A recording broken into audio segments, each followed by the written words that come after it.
with all due respect.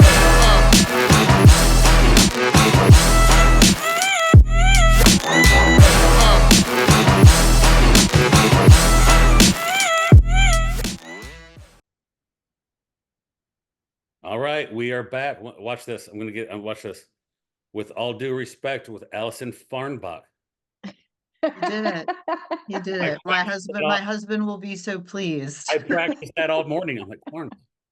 I know. I listened back to the podcast last time too. It's tricky. It's like far and away, like Fahrenbach. Not people say like Fahrenbach and like all kinds of weird Fahrenbach. Like I don't know. People come up with weird things, but yeah. Fahrenbach. It's so very German. It's so German. Yeah, and I was like thinking about the podcast today, and I'm like, I'm gonna get her name right, and that's gonna be a great way to start. Yeah. Props, Josh. Props. And I say, I'm gonna, just like we had Erica on, we called Erica 2.0. We're gonna call this Allison 2.0 because I feel like the topic we talked about on women and hormones and quick fixes and really honestly, your 18 years of experience doing this, to me, I feel like you've seen everything, right? Like, when was the last time you had a client come to you and you go, I've never seen that before? Not so often anymore, particularly because I seem to have fallen into coaching a very specific subset of women. The majority of the women that I coach are, I say 35 and over, but I would say it's probably 40 to 60 is closer to that. And most of them have the same complaints and the same struggles and this, similar issues. And so Start there. It has started to feel a lot more like Groundhog's Day recently. What are those, right? Because if you're saying most women 40 to 60 have it, and I know we talked about, the struggles of women 35 and over, so we can say 35 to 60. Yeah. What are those? So I think the primary reason the majority of women reach out to me is because they want to make changes to their physique. They want to lose body fat, or they want to be leaner, they want to be more toned, whatever vernacular you want to use. But they also, underneath that, they want to feel better, right? These are women who typically don't sleep very well. They have food cravings all the time. They struggle in their relationship with food and eating. They constantly feel stressed. They don't have good periods. They're moody. They're anxious. They have low libidos, right? Like just this sort of just cascade of symptomology that starts to just really crop up in your 40s and 50s. And so that's primarily what I see a lot. Okay. And we talked a little bit before we came on, right? I always try to hurry up and hit record because I feel like there's always an amazing conversation before the conversation, right? Yeah. And we talked about a couple topics. Why am I not losing weight when I'm doing everything right? Right? Which is probably something we've all heard. We talked a little bit about quick fixes, right? Hormones is always a big conversation, and by far, I'll admit this, by far, my worst side of it. I mean, how shocking! A male that's not familiar with how to work with women 35 to 60 is right? Like I tell people all the time, it's like, man, I had women figured out when I was 25, and now I'm in my 40s, I have no clue, right? Yeah. Right, and I have no clue. So, Gray, really wanted this part 2. Right. Why did you want part 2? Not that we didn't already talk about bringing part 2, but you're just like, gotta get Allison back on. We have all these things we want to talk about, from the hormones, from the quick fixes to women over 35. What motivated that for you? What are you seeing that we can talk about Allison today and be like, yeah, give us the answers. Give the people. Yeah. My clientele is about the same as yours, Allison, with a couple girls that are younger than that. So I do have some girls that run like in their 20s and low 30s too. But I feel like there's an uptick of people now with spring break coming, with summer coming. It's like, I got to get back into the gym. I have to get my, my body weight figured out, my fat loss figured out. And so the more that you see the uptick in clientele or the uptick in questions from people, the more you're like, okay, this is something we need to talk about on a grander scale of things. And Yeah. it's also just a regular struggle I see because I work at a studio. I told you that Okay. last episode. Yeah. Yeah. But a lot of the women that come in are between 40 and 60. And I'm the Yeah. nutrition coach there. So it's the questions of like, what am I doing wrong? Yeah. I feel like I'm not eating that much food. And then it's like, okay, but I'm also not sleeping. I'm also Problem number treating my one, problem body number really two, like, harshly. Yeah. Yeah. Yeah. A lot of these different things. And so again, I just think doing a part 2 and kind of diving into those things a little bit deeper is always really helpful. yeah. So the calories in, calories out piece is super interesting. Because we all know as coaches that nobody's defying the laws of thermodynamics. They exist for every single human being, right? To lose body fat, you have to be in a calorie deficit. But the energy balance equation is not just contingent on calories in, calories out. So this is where coaches who just hammer that home all the time, they're missing a massive piece of that, because calories in, calories out assumes balanced hormonal environment, because we need balanced hormones in order for that, just that calories in, calories out equation to be factual, because calories control how you lose weight, how fast you lose weight, where you lose weight from. They control mood, energy, appetite, cravings. So if your hormones are in any way unbalanced or not working optimally, you're changing the environment in which that calories in, calories out equation is occurring. I hope I'm explaining this like in a way that your audience can 100%. understand. So when you look at women who are, like you said, Gray, like the 40 to 60 range, well, what's happening in our 40s and 60s? We're losing our hormone function. Right? This is such a key piece. We rely on ovulation to create hormones. So as we start to ovulate less as we get older, and this is just a natural part of aging, we get more anovulatory cycles. And when I say anovulatory cycles, I mean a cycle where we don't ovulate and then we therefore do not produce progesterone. So progesterone is the first hormone that starts to decline as we get older. And estradiol will then decline after that. We will never lose all of our estradiol, but we will eventually lose pretty much all of our progesterone. It will just flatline. So our hormones are starting to shift in perimenopause. This is why you get women who are skipping cycles, or they have longer cycles or heavier cycles or shorter cycles, right? There's just all this kind of chaos. It's called second puberty for a reason. Like if we think about what happened in puberty, the system was starting up and so things were glitchy. Well, now the system's starting to shut down and things are also glitchy. So calories in, calories out, it's not that simple anymore. And just creating an extreme calorie deficit can, in this demographic of women, further stress out a physiology that's already too stressed from these shifts in hormones. Because the other key piece here is that reproductive hormones aren't the only thing that shift as we get older. And I will argue this often. They're not the primary hormones that are driving the shifts that we see in body fat and body composition. The hormones that are driving those shifts are insulin and cortisol. And insulin and cortisol also shift as we get older. And so that's where focusing more on what you eat and how you train can be so powerful, because if you can start to shift your physiology in such a way that you're more insulin sensitive and you're less cortisol dominant and you're working with your shifting physiology instead of just fighting it, then you get results. But most of these women who, say things like, I'm doing everything right and I'm not losing weight, they think they're doing everything right. I don't dispute that. I really don't. Like, these women genuinely feel like they're doing the things that they should be doing to lose weight.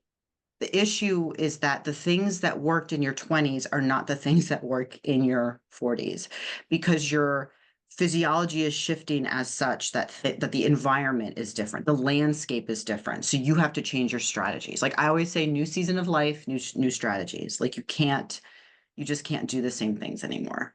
That we live. Oh, did I get an echo? No, there we go. what you just described is the polarization that we are in, just in a society, I guess, right? Across all topics, right? You either, and I've heard people say, and I've read threads, and probably the worst thing I do is get on a thread and read because I just, sometimes in our business, the last thing we should do, right? And I've heard people say, well, is it calories in, calories out, or is it hormones? I'm like, well, Both. they have to be or, right? Why do you have to choose Both. or? Like Both. we all know the doctors that are very popular that wrote books, and then everybody argues, and then they all go on a TV show, and they all get mad at each other. And at the end of the big podcast, we go, well, I never learned anything. All it was the hormone doctor and the calorie in, calorie out doctor arguing, and now I never learned. I didn't learn anything here. You put it so good. It's a combination of both. The hormones have to be where they're at for calorie in, calorie out to work, right? Um, and Well, we've all and heard, if you think about this too, what enables you, or what enables anybody to get in a deficit and then stay in said deficit, right? They need appetite control. They need mood stability. They need good sleep, right? When sleep is off, when appetite is off, when energy is off, when mood is off, when you got food cravings, you're not sticking to a deficit. Well, what affects sleep, energy, mood, appetite, food cravings, etc.? Hormones. hormones all the time. Yeah. Hormones. So that's, I always say, when people do that whole calories or hormones fight, I always say, of course, it's both. It's both. Like, yes, you cannot lose body fat if you're not in a deficit, but you also can't lose body fat if you can't get in a deficit because you've got cravings for sugar, or you're not sleeping well, or your mood's all over the place, and your stress is like driving all these things, because women also become, how do I want to verbalize this? We aren't as resilient to stress as we get older. Our stress response changes. And women's physiology has always been more sensitive to stress than male physiology, because by nature, we're designed to reproduce. So we're designed to actually carry new life. And so our bodies are designed to be protective of that life. So even if you choose not to have children, that's not what I'm arguing. I'm arguing you still have to understand that your body was designed for that. So we respond more negatively to calorie deficits, even in our 20s, than men do.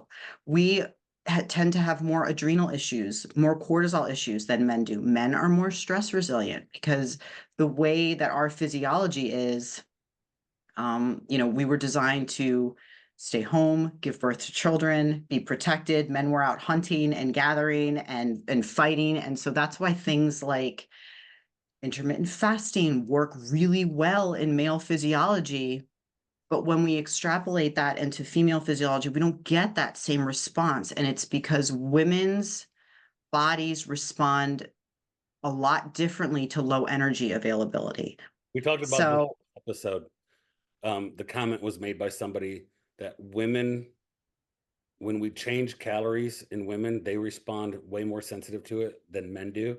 Because we were talking about intermittent fasting, and yeah, well, women are going to be more sensitive to that change, yeah, and a man is. yeah.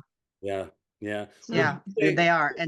And so our stress response changes as we get older for a variety of reasons too. Um, I always say it's not just about hormones.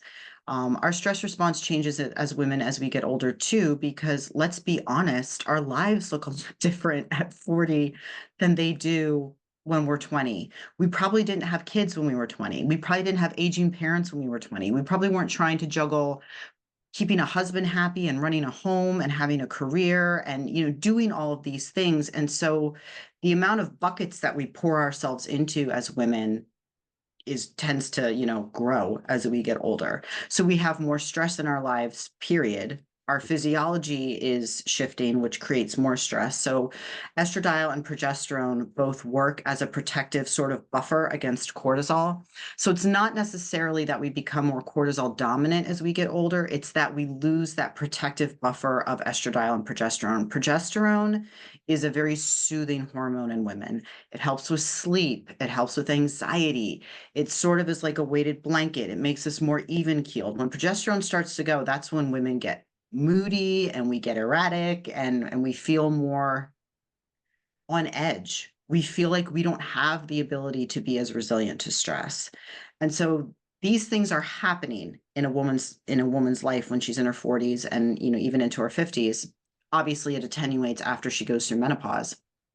But now we want to add into that more stress. We have a woman who's extremely trying to restrict calories. So now that's more stress into all of that other stress. She's probably also doing way too much cardio or Orange Theory or boot camp or Spanga or all of these other styles of training that are just, again, very stressful on the body. So now we have stress on top of stress on top of stress on top of stress. And now you have a body that says, no, thank you, not responding, not doing anything. Like you've created an environment that's favoring fat storage and not body environment that's favoring fat loss. It really just comes down to you have to work with your physiology and not against it. So when a woman's watching this, I can hear the woman saying it right now. Well, obviously, as I get older, because of my hormones, my metabolism slows down. No. Okay. But we hear that, right? Right? No. There's a woman, Yeah. a woman out there, and because I've heard it, I've had a lot of Yeah. women that I've even just basic everyday conversations, whether it's at work or people, they're like, well, I get older, so my metabolism slows down. They say it like it's an absolute, Yeah. It's right? not. So, and I think we talked about this very briefly on the last podcast. So there has been a study that comes out that says your metabolism doesn't actually start to slow down much until you're after 60. Now, that doesn't mean that there isn't metabolic slowdown in a lot of these women, but that metabolic slowdown does not necessarily happen from aging. It happens from not doing the right things in your 20s and 30s. It happens from decades of crash dieting and yo-yo dieting, of reaching for quick fixes and easy solutions, losing and regaining weight. We know that those repeated cycles of yo-yo dieting inevitably do cause a slowed or sluggish metabolism, primarily because it comes down to muscle, primarily because those methods aren't set up in such a way that they're preserving and trying to maintain lean muscle. And muscle is honestly, and I just did a post about this the other day, it's your insurance policy as you age. It's your metabolic insurance policy. So a lot of these women going into this phase of life when they're very susceptible, having spent the majority of their life underfed and undermuscled. And so they're just set up for all of this chaos. That's honestly what got me following you in the beginning when I first started following you. You were making comments that women were like, I think you made a post a long time ago that said the best way for women in their 30s and 40s to feel good is to build muscle in their 20s. Yeah, it's so true. Really, It's so true. you posted that, right? And I'm like, and I even resigned, like it connected with me because when people say, well, what are your goals for lifting as you get older? One, I want to always move good. I want to be able to move. Right. I want my quality Right. to be there. But two, I want to lose muscle slower than any other man in the history of the world. Right? I Yeah. want to lose muscle slow. I'm going to lose muscle older, right? But I want to lose it slower and keep it as Yeah. long as I can so my body can move and do the things that I want it to do as I get older. And that's what started getting me to follow you was those Mhm. the muscle comments of like, and I'm like, oh, well, And most women don't train for that. They don't. Like, they don't they've never followed a program based on progressive overload. They've never actually tried to move more weight for more reps over time style of training. Their experience of weightlifting has been, like I said, like group classes or group exercise classes or boot camp or circuit work or some CrossFit. And I'm not do small weights, high reps. Mhm. I hear that. pretty Yeah. much, or Short work time, work. short rest time. Yes, thank you. That's really key too, Gray. Like work where there's like cardio infused in it, like a CrossFit WOD. I'm not narking on that style of training. I'm saying that in and of itself is not a standalone for gaining muscle. There's a reason, and obviously, yes, I'm biased. I'm a bodybuilder, but there's a reason that bodybuilders are jacked. Their style of training builds muscle. And it is a very important style of training because Muscle mass is not just about looking good, although it is definitely for looking good. But I was reading a study the other day about how muscle mass literally reduces menopausal symptoms. So, like maintaining higher levels of muscle mass actually guards against vasomotor symptoms. It improves your insulin sensitivity exponentially. So, women, like I said, we lose insulin sensitivity as we get older. Now, let's think about some of the primary complaints of these women who are getting older, right? They're talking about the belly fat and the menopause, and they're gaining the weight, right? That happens because not because of declining sex hormones. That happens because of shifts in insulin and cortisol. Well, muscle mass maintains insulin sensitivity. So the more muscle mass you have as you get older, the more insulin sensitive you're going to be, meaning the more responsive you're going to be to insulin. You're not going to have like all of these weight gain issues going on, at least not as much, if you have more muscle mass. And muscle mass is also anti-inflammatory. And perimenopause and menopause are phases of life that are categorized by inflammation happening from these hormone shifts. And, women want to sit back and complain about the hormone shifts. And I always say, we were designed to have reproductive years and we were designed to have non-reproductive years.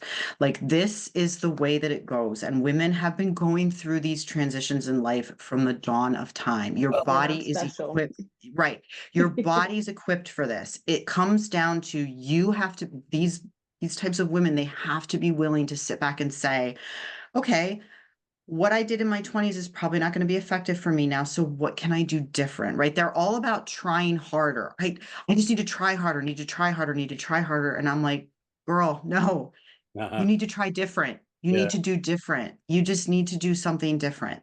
That rings. You have to honor where your body is at this, juncture of your life.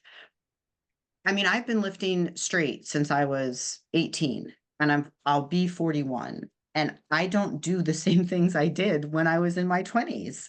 Like I can't, I would die.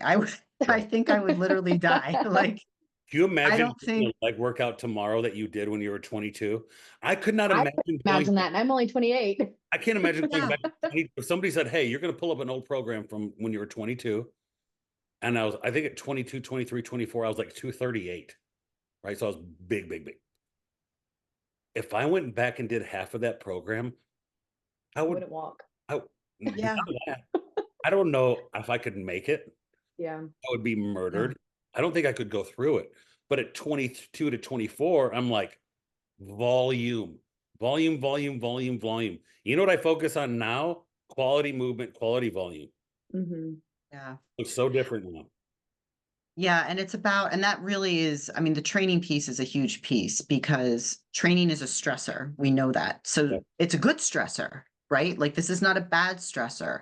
But again, you're stressing a physiology that's already got a whole lot of stress. Yeah. Women who have personal lives that are probably also, tapered with a lot of stress. And so you want the dose to be appropriate in the right amount, the right kind, at the right time, not too much, not too little. We really need that whole Goldilocks zone. And most women, at least the women that I coach, are more is better, right? Burn Of it to the course. ground, run myself into the ground. Like if I'm not losing weight, it means I'm not working hard enough. And most often when I have female clients come to me, I wind up asking them to do less. Like we need to stop the training 6 times a week or 5 times a week and the 25,000 steps a day and the hit 3 times a week and spin classes. Like we really need to pare this down. And then all of a sudden you put their body in this environment where the body's like, oh, okay. And it lets go of weight, right? It lets go of that stress response. And then they start losing fat and they're like, holy crap, I'm losing weight and I'm doing less. And I'm like, yes, Yeah. yes, you don't really need to do, these extreme calorie cuts and extreme exercising. You need to just put your body in the right environment and then let it cook, let it do its thing. Like Mhm. your body will respond if given the right stimulus. And that's like when I try to explain the whole quick fixes things to Yeah. people, Yes. especially older. Like for me personally, when I work with clients around my age, I'm like, we're very resilient between 25 and 30 still. Like Yeah. we can take Mhm. on a lot more stress of the body. This is your time to push your intensity. Like Yes. obviously don't go overboard, Yes. but build it now because then when Yep. you're 40, it's going to be a lot better. But my women who are older, I'm like, you need to think about the hole that you've dug for yourself the past 20 Yes. years. Yeah. It's not going to be a 2 week, 2 month, maybe 6 month trip to get out of that hole. No, It's time.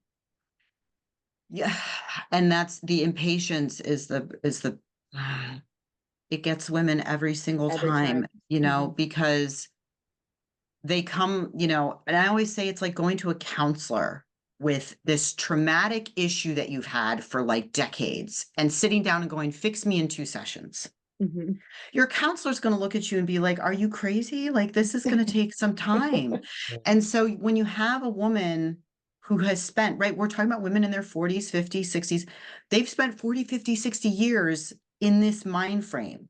Mhm. So the very first thing we have to do is start shifting mindsets and perspectives. And that is hard. That alone can take months before you can even get somebody to start to shift habits and behaviors, and before you can you know what I mean, it takes a lot of time. You're not going to cram 1 to 2 years worth of work into 1 to 2 months. It's not going to happen. And you have these women who they eat well ish for like a week, and then they're like, the scale didn't come down, it's not working. Oh, Yeah. yeah. and Every and time. I'm sitting there going, there's a lot of layers that we have to like peel back here. There's a lot of limiting factors. I always talk about limiting factors with my clients, or roadblocks. Whenever you have somebody who comes to you as a coach and they've been stuck and they've been struggling, we are always supposed to sit back and say, okay, well, why have they been stuck and struggling, right? What's going on? Is it a mindset factor, right? Is it a schedule factor? Is it a nutrition factor? Do they have hormone issues? Do they have gut issues? There's all these things, and most women have like, 8 out of 10 of them. Mhm. And we have to go through and pull every single one of those roadblocks out of the way so that the body has a clear path to go forward. And that doesn't happen in 12 weeks. It just doesn't. When people I come in say and say, normally a year yeah, at that's least. my next question was that. Yeah. If a woman comes to you, she's 45, she's ran her whole life, done a little bit of yoga, Pilates, she's Mhm. having a hard time losing it. She was probably thin when she grew up, so she never had to worry about it. And she goes, Allison, everything changed. It doesn't work like it used to. Mhm. I got to do something fat, right? The women come to you, they're a little panicky. I got to figure something Mhm. out. I got to figure something out. When you manage expectation, Mhm. what does that conversation look like? Because I want to say this because I don't want a woman to watch this video and go, man, I'm going to dress my sleep. I might start lifting weights tomorrow. I'm going to hire a personal trainer. I'm going to hire Allison. And um, man, by 4th of July, I'm going to be bikini ready. Because There's- we hear that. We hear that, right? Yeah. That. You know, Results are always a combination of coaching strategy, but also client compliance. Mhm. Um, Whenever I post things on social media or client transformations or anything like that, I always feel like I should put like a little disclaimer at the Yeah. bottom that says results also contingent on client compliance and client consistency, right? So like the one thing that we can't account for is the execution piece, how this client goes and executes. I mean, I'm sure you guys have encountered this, but sometimes I feel like the primary thing I do is try to coach consistency, is try to just get somebody to be consistent. Yes. Because if I can't even get somebody to be consistent, I don't know as a coach if their lack of progress is due to the strategies that I'm asking them to do, or if it's due to them not executing the strategies. So there has to be like a baseline level of consistent, like I won't, if I have somebody who's not consistent, I'm not making an adjustment. We're going to address the consistency piece first, and then we're going to get consistent. And then we're going to see if there's results. In terms of like a timeline and managing expectations, it's all about context. It really just depends. Like everybody's body responds differently, everybody's rate of progress is differently because everybody's coming to the table from a different place. Mhm. If I have a woman who you know, maybe she's 45 and she's been doing some things wrong, but let's say she gets on track really quickly and she falls in, you know, she does a really great job. She's food prepping and she might see progress pretty quickly. I could have that same woman coming to me, but she's out drinking every weekend, or she's on for 3 days, and maybe she's off for 3 days, and she's still not sleeping really well, and she's not making an effort. And then that woman is going to progress much slower. Mhm. So it really just, it hinges on, you know, my job is to meet the client where they're at and help them take the steps forward to be where they want to be. And that process looks totally different for every single client. Yeah, because there are things in our world right now that have made the quick fix seem awesome, Glamorous. Yeah. glamorous, sexy, It awesome. is glamorous. Like, Yeah. Oh, results are glamorous. Oh, don't get me wrong. Yeah, yeah, yeah. But I understand the pull to that, right? Like I understand the pull to, if I could get this done in 6 weeks doing that, why would I take 6 months doing this? Like I can understand that. That's a human nature, right? We don't want to walk, so we create cars. We don't want to cook, so we have HelloFresh. Like, you know, we're always looking for ways to. I think human beings naturally look for ways to make things easier. Yeah. But here's the kicker.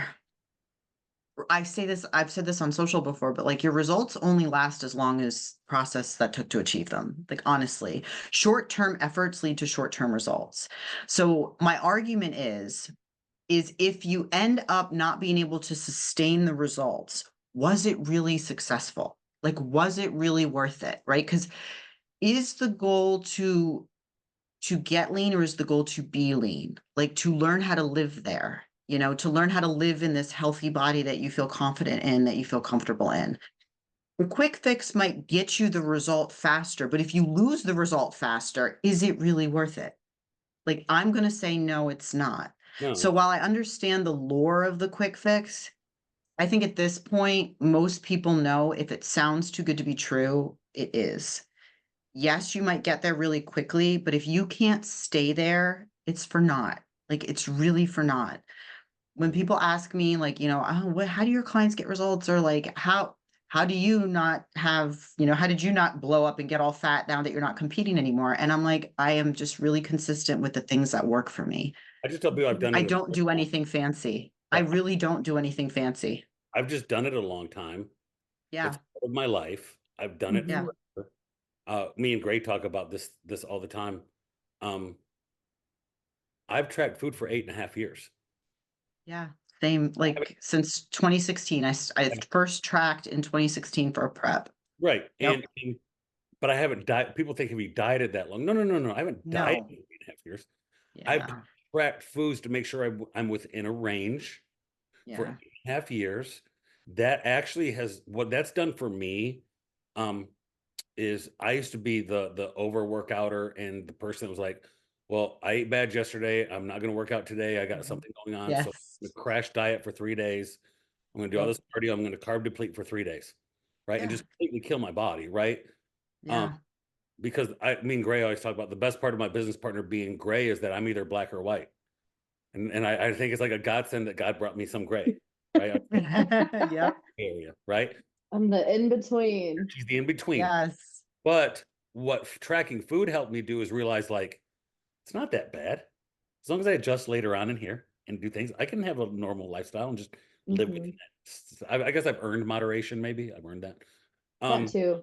you But brought that. that's the discipline of it, you know. That's what your best reminder is, Josh. I think to everybody else is like you've gotten to a place where your moderation can be not like less. It really never is less, but you can take moderation more often if needed because you've spent the last 20 something years You're lifting. Yeah. being where you're at, you know. Yeah. So other clients, like we've talked about this before, a new Moderation is the client, end goal. Yeah. It's not the not the starting point. now, right? So But Mhm. for Allison, clients, it's like you can't do that right now. You need to be as consistent as possible, Yeah. and then you can have moderation. Now, I'm not Yes. asking you to take 30 days to not drink and not do all of these no, things because I know for a lot of people it's not realistic, but you Yeah. can't take 10 days off. no. I mean, Allison, if Right. you could work out for 10 days, you'd probably have the same amount of muscle and probably look the same. Mm-hmm. Mm-hmm. Right. Yeah, probably. And I mean, it just I feel like, people are always asking me like, oh, what's the secret? I'm like, the secret is there is no secret. Like the secret is I get up every single day and I do the same things and I have the same routine and I eat my 4 meals a day and I strength train 5 times a week and I get 8 to 9 hours of sleep a night. Like I sleep more now than I did when I was in my 20s, Yeah. right? Like I say that to my ladies all the time. I'm like, guys, I could skate on 6 hours of sleep when I was in my 20s. Yeah. And hey, like power to you, enjoy it. Like you can stay up late and you can do the things when you're that age. So enjoy it. You know, But at almost 41, if I don't get 8 hours of sleep, and my husband can attest to this, like it's an ugly picture. Like it's just, bad it's day for not, everybody. It's not just you, it's it's everybody. Everybody's gonna have a bad day the next day. Yeah. Mhm. like, yeah, it's just, as we get older, the things change. And so the strategies have to then change too. It's They funny. just do. I work at a really nice private school, right? We have a whole wellness team. We have a whole wellness department. It's really awesome to be able to like impact a lot of people, and they know what I do. And I'll go say it's lunchtime. I got something going on. I'll go. We got a really nice school cafeteria, like an incredible school cafeteria that kids still Mhm. complain about. But I'm like, y'all, we have a salad bar and fresh food. Like it's a really nice thing. I'll go in there and I'll get like a scoop of like pasta, and people will be like, "You eat pasta?" I'm like, "Y'all, I do normal. I'm a Mhm. normal human. I eat normal food stuff. Like I'm a norm." They think like, "Well, are you sure? Are you really going to eat that bread?" I'm like, "I'm I'm confused. Like, I'm I'm not a I'm a person. Yeah, I'm going to eat pasta." They're like, "Oh, I just thought you'd never eat a carb." I'm like, "Where did where'd that come? Like, just Yeah. shocked when people say things like that, right?"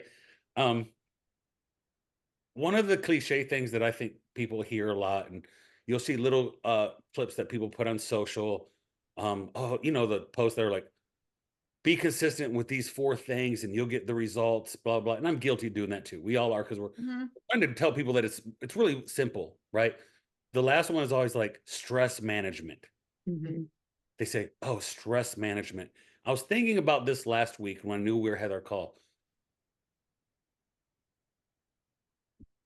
What is that? Like, I was like, "What do I mean when I Yeah. say that?" Like, when I say stress management and you tell people like, "Oh, you gotta not be so stressed all the time." They're like one of my clients, I have 3 kids, a business.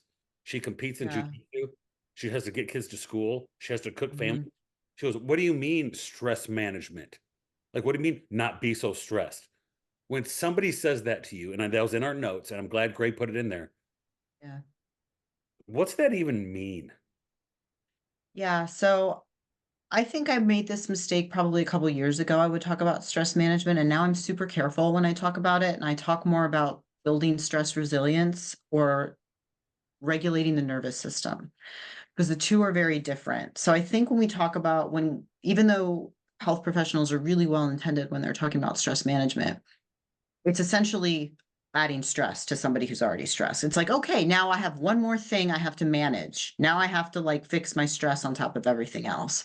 When in reality, like I like to sort of shift that perspective a little bit and talk about building more resilience within the system so that you are better I able to love deal with the stress. I love it. And that really hinges on understanding nervous system function and the two branches, which are the autonomic, I don't know. Yeah. I can never say this word, autonomic, whatever, nervous system, and the parasympathetic.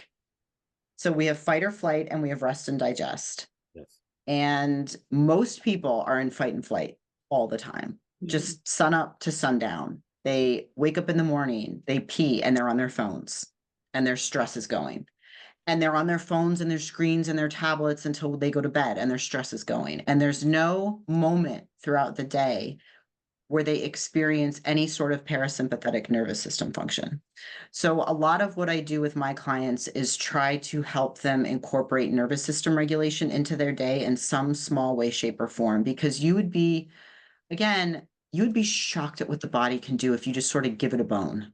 Like, if you just give it this little bit, it's amazing what the body can do with it. So, like, when I talk about parasympathetic nervous system function, I'm not talking about how you have to go meditate for 30 minutes a day. I'm talking about at some point during the day, you take a couple of really deep inhales and exhales. I do it at my desk sometimes. I do it in the bathroom sometimes. Like I do it at the end of the night when I'm in the tub sometimes, right? Like taking a hot bath at the end of the night.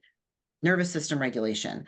Mhm. I sit in the sauna for about 10 minutes a day after I train. It's a really great way to shut down that cortisol response after I train, manage the nervous system.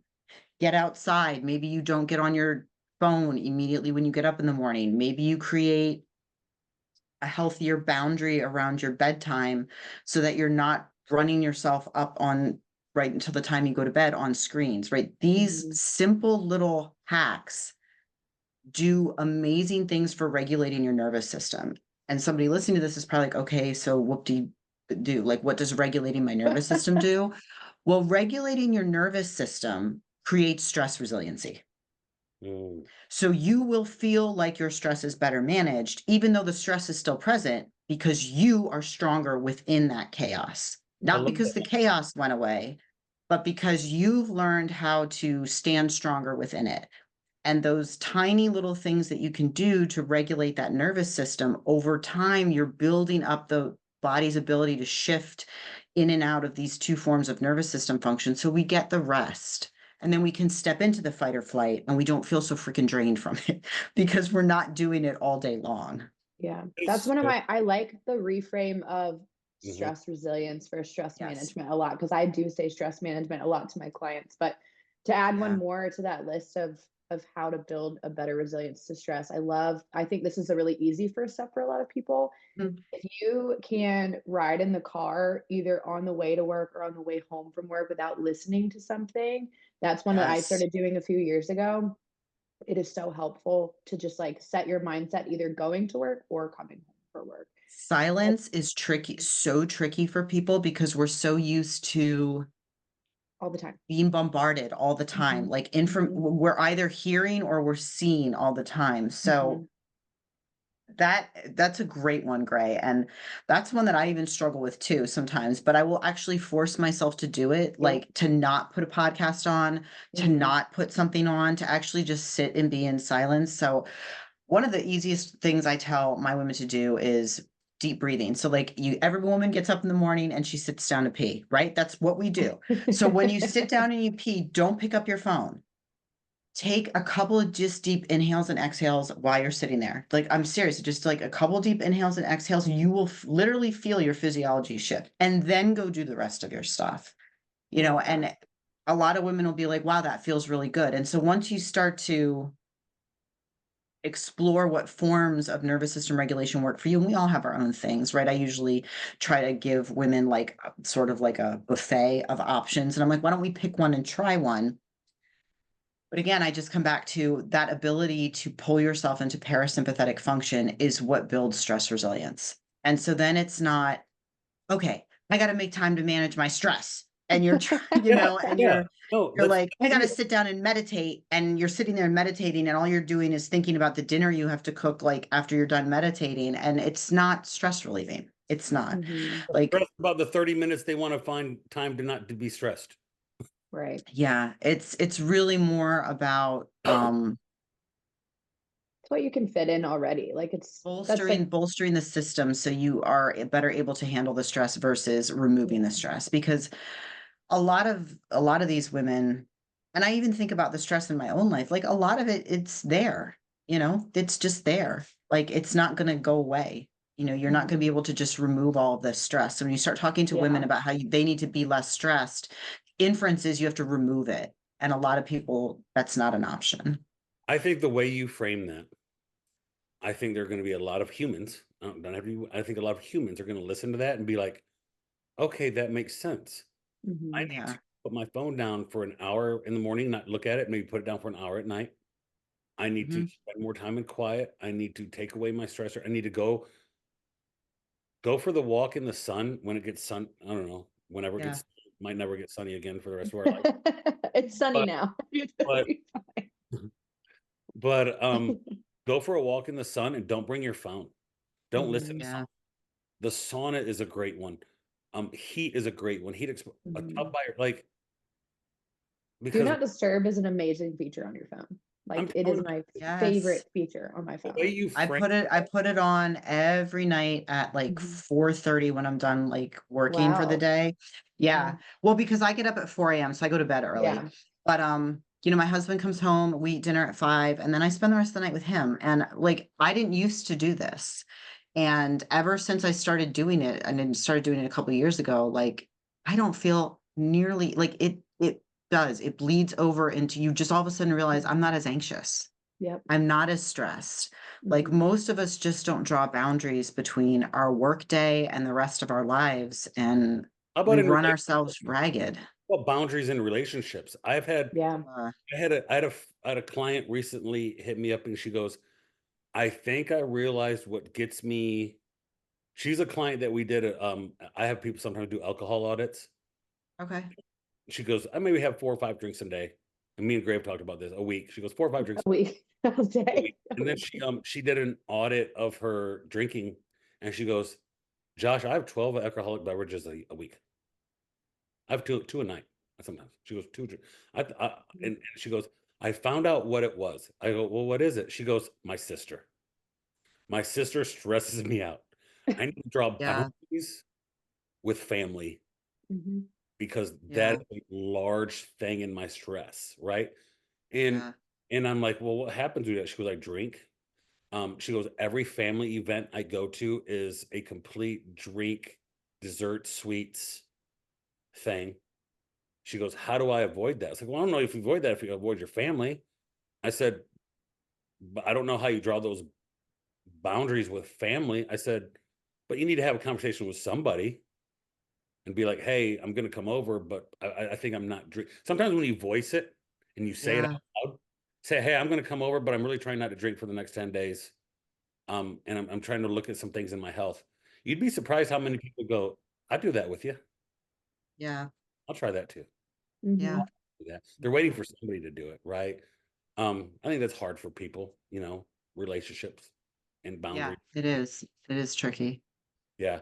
I'm going to be honest with you. We're almost done, but I looked at the notes that Grace sent. We got through 3 of 5. I know. We did all right. Through 3 of 5. I think Could, Awesome. the we could end it on like a little kind of wrap it all up of why don't you tell us, for the typical women, I know we've kind of dove into all of these topics now, but tell us where a woman should start. What's her first step in feeling better or looking better? Where would you start? so if someone's listening Ner- to it and they're like, what do I do now? Yeah. I know. nervous system regulation. Okay. What's that look like? Nervous, it's very like everything I just talked about. It's a very unsexy cell, right? It is a Mhm. very unsexy cell. Um, but I find if you have a woman who is unable to regulate her nervous system, if she is constantly stressed and then it's therefore spilling into not sleeping well, she's got food cravings, right? Stress is sort of the catalyst for all of these things. So if we can attenuate some of that stress response and build some stress resilience, you have a human being who's in a better mental space to meal prep and eat balanced and not have food craving, like those types of things. I usually have women start with nervous system regulation. I usually have them start with eating balanced meals at regular intervals, focusing on protein and fiber so that we create stable blood sugar, which erratic blood sugar is also a stress on female physiology. So that we get rid of food cravings, so that we stabilize the appetite. Um, and I usually try to get them to power down like an hour before bed, like get away from the tablet, the work laptop, the phone, and start to maybe take a hot bath or take a hot shower, right? If those three things are usually just really good places to start. They're basic, they're easy, they're simple. Simple is not a good, it's not an easy sell. But what I always say is simple doesn't mean easy. And just because it's simple doesn't mean it's ineffective. Simple is very effective because you're able to replicate it over and over and over and over and over. So if you can replicate it over and over and over and over, then you're going to just start, logging those points, like, putting money in the bank. And all of a sudden you've got all of these good habits have accumulated, and all of a sudden you're like, wow, I feel a lot better and I lost weight.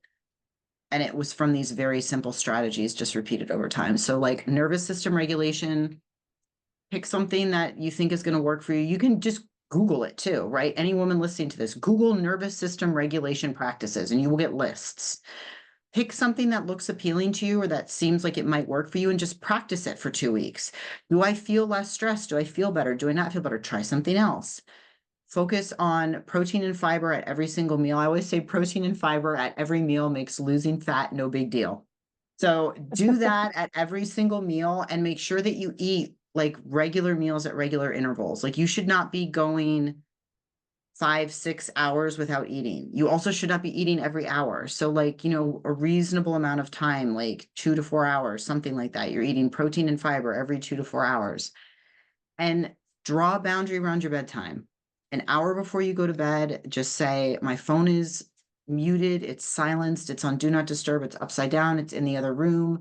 I'm not on my work laptop, I'm not on my tablet, and just see how you feel.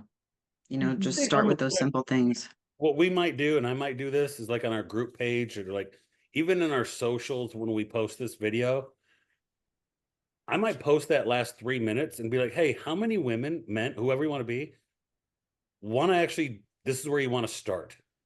Yeah. And what's it look like?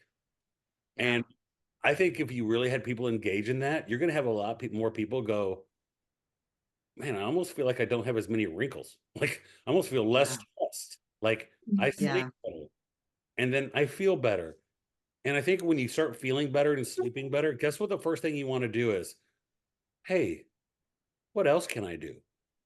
Maybe Can I I can go to the gym? Like, can I eat better? Can I I mean, I said this on my podcast the other week, and I know we have to wrap it up then, but nobody makes good decisions when they're exhausted. No, like nobody feels great when they're stressed to the nines and they're not sleeping well. Like, so just by sleeping better and building some stress resilience through nervous system regulation, you will automatically be putting yourself in a better spot to make more mindful decisions about the foods that you eat. To say, I feel a lot better. I'm not exhausted. Maybe I should go to the gym today. Maybe I should go for a walk. Maybe I should, do these types of things. So that's why it really does, I think, start with attenuating the stress response, building some stress resilience, and sort of positioning your body to be more responsive to weight loss efforts like going to the gym, your nutrition, things like that. I love it. Hey, thank you very much for coming. I know when we schedule this, it was like, what about this date? What about that? What about this time? Right? I mean, managing the schedules between 3 people. So thank you for being flexible. Yeah. Oh my gosh, yes. And we can always do a part 3 if we want to do more dive into this at some point. So I've had a lot of women watch it because they like hearing it from women. Let's be honest. yeah. They're not me. Like, Yeah. And women, like you're going to be 41. It's so different coming from you than it is from me. I'm 28. They're like, oh, you're still a baby. Yeah. You have nothing to worry about right now. Yeah. Yeah, you will get those comments. I still get them from women who are in their 50s and 60s, but I'm like, sweetheart, no, I'm 41. Like I'm not a spring chicken. Like, I mean, I'm not saying I'm old by any means, but I am saying, and to every woman listening, like it can get better as you get older. Like it really can. Like life does not stop after 40.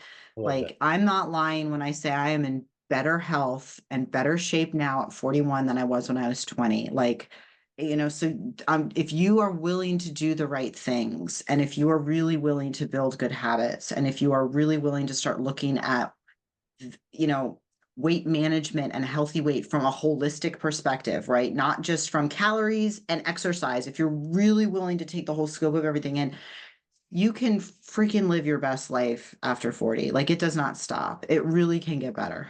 Maybe that's what we call the podcast. Women, your best life after 40. Yes, your best life after 40. There you go. Love it. That's Thank you, awesome. Allison. Thanks, Allison. Thank you so much, guys. I appreciate it. With all due respect.